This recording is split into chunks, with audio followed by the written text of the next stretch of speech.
Saudi and Iranian governments agreed to normalize ties after 7 long years of diplomatic cutoff. The regional rivals committed to reopening embassies in Tehran and Riyadh by May 2023.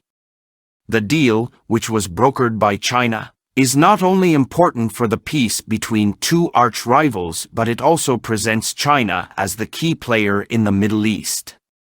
But why do both countries cut the ties in the first place? To answer this, we need to go back in time.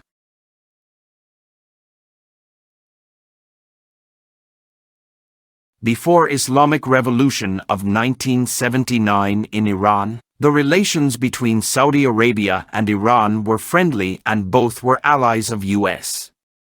But things got worse between two when exiled Shiite Iranian clerk Ayatollah Khomeini bring the Shiite Islamic system in the country. As Saudi Arabia considered itself as the leader of Islamic world and was a Sunni counterty, it considered the Iran as a threat to its leading role in Islamic world. As a result, during 1980's Iraqi invasion of Iran, Saudi Arabia provided its ports to Iraqi military.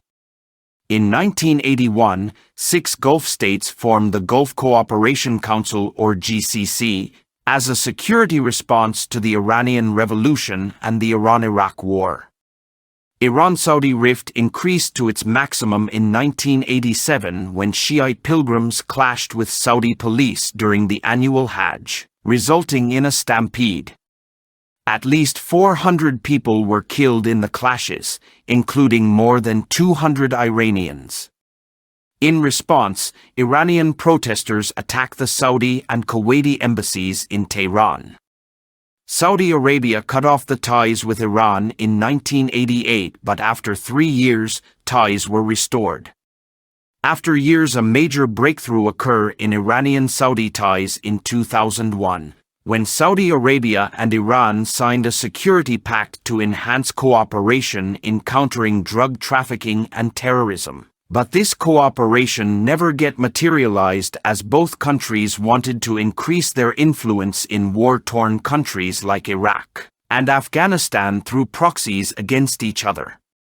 A new low in the ties came after the Arab Spring of 2011, when several Middle Eastern countries like Egypt and Libya toppled their government in a series of protests. Saudi Arabia and Kuwait also witnessed the same kind of protests against the royal family in their respective countries. Saudi Arabia sent thousands of troops to Kuwait to crush the protest and blamed Iran for inciting the protest against it. In 2016, Saudi authorities executed Nimr al-Nimr, a Shiite cleric involved in the 2011 protests.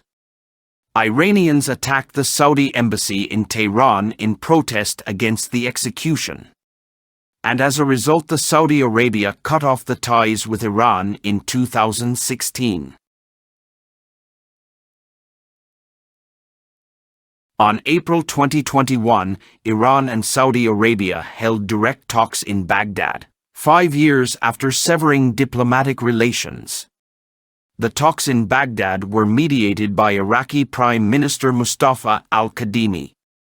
The talks failed because they were mainly on Yemen and Lebanon, where both Saudi Arabia and Iran support opposing camps, and Iraq was not in position to compel both countries to come to some agreement. Again, in April 2022, Iran's foreign ministry confirmed that Iran and Saudi Arabia held their 5th round of talks in Baghdad. But these talks failed to bring two parties on some agreement. A breakthrough occurred in March 2023, when a China-brokered deal was signed between Irani and Saudi officials in China to reopen their embassies in Tehran and Riyadh. The deal also included the implementation of a security cooperation agreement signed in 2001. And a 1998 pact to enhance cooperation on trade, investment, technology, and culture.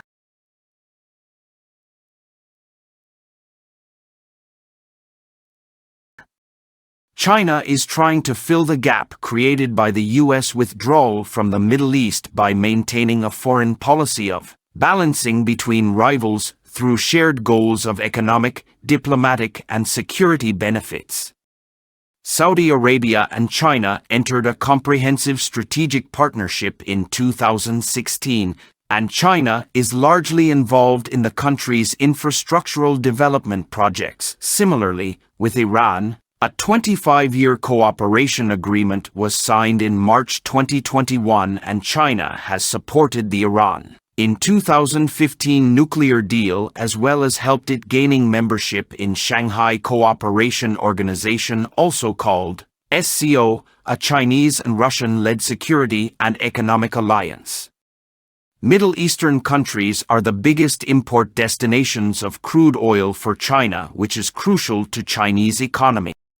So any disruption of oil supply due to this rivalry could prove catastrophic for the economic giant.